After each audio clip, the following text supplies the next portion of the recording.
चंद्रमा मनसो जातकः, मन के जीते जीत है, मन के हारे हार, और जो बिना लड़े ही हार गया उसके जीवन पे है धिक्कार।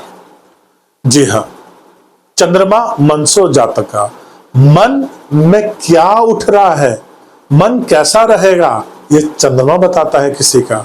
अगर चंद्रमा किसी का बहुत अच्छा है कुंडली में तो बड़ा संतुष्ट रहेगा, खुश रहेगा, आनंदित रहेगा।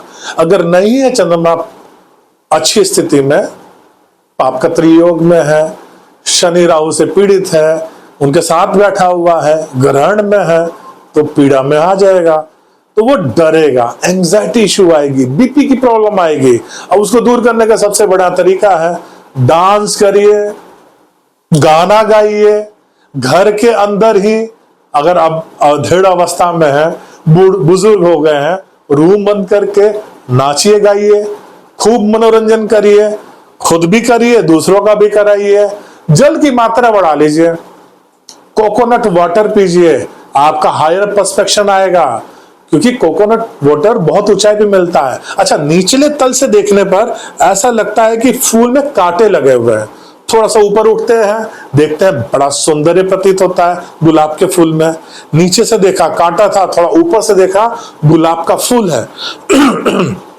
लेकिन जब आप बहुत ऊंचाई से देखते हैं तो क्या दिखता है, वो जो कांटे हैं गुलाब के फूल की रक्षा कर रहे हैं।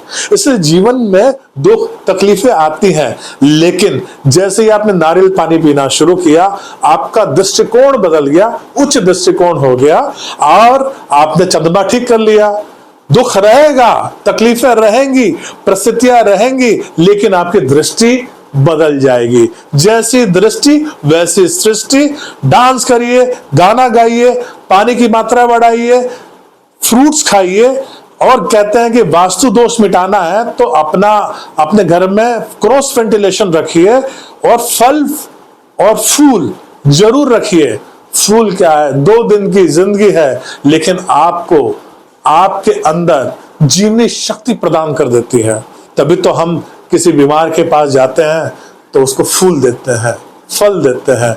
आपके मेज पर, खाने के टेबल पे फल जरूर रहे, उसका सेवन करने से आपका चंद्रमा अच्छा हो रहा है। रसीली बातें करने से चंद्रमा अच्छा हो रहा है। कृष्ण जी की पूजा करने से, चंद्रवंशी है, यदुवंशी है ना, तो कृष्ण जी चंद्रवंशीय है।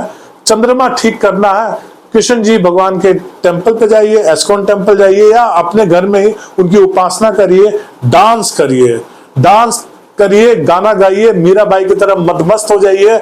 मीराबाई ने ऐसी उपासना की कि 5000 साल पहले कृष्ण जी थे और मीराबाई थी, उन्होंने टाइम ड्यूरेशन को खत्म कर दिया। आप इसी तरह से भाव विभोर होकर के जब पूजा करते हैं, कृष्ण जी की पूजा करते हैं, शिव जी की पूजा करते हैं, शिव जी के माथे पे चंद्रमा शोभायमान है, कृष्ण जी चंद्रवंशीय है। अब दोनों क्या है, ध्यान से देखने पर एक चीज पता चलती है कि दोनों के दोनों डांसर हैं। एक नटराज कहलाए, एक योगी राज कहलाए, तो दोनों के दोनों डांसर है। डांस करने वाले का चंद्रमा अपने आप ठीक हो जाता है। बाकी माता जी की सेवा करते रहिए। अपनी माता क्या है, हम तो कहते हैं पूरा आधा शरीर है। बायां शरीर माँ है, दायां शरीर पिता है। जिसने माँ बाप की सेवा करी उसके यहाँ पितृदोष आएगा ही नहीं।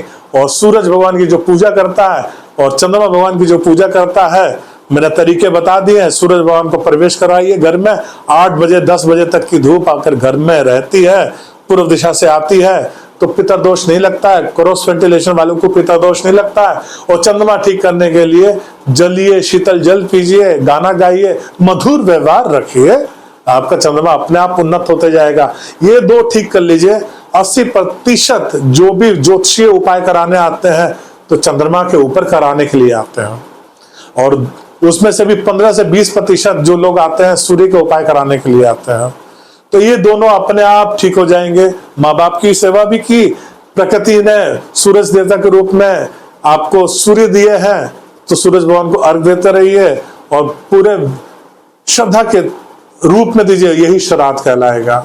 माता जी की सेवा कर रहे हैं, माता जी के समान की जो औरतें हैं उनसे अपना मीठा व्यवहार रखिए, उनका आशीर्वाद लेते रहिए, पिता दोष हमेशा के लिए खत्म हो जाएगा। आपकी जय होगी, आपके व्यवहार से लोग प्रसन्न होंगे, एक अच्छे समाज की हम संरचना कर पाएंगे और ज्योतिष का यहां पर उदय होगा, विकास होगा और सनातन की जय होगी, जय जयकार होगी। धन्यवाद, नमस्कार। मैं राजीव रंजन फिर मिलूंगा इसी तरह से हंसते गाते मुस्कुराते। अपना ख्याल रखिए। धन्यवाद।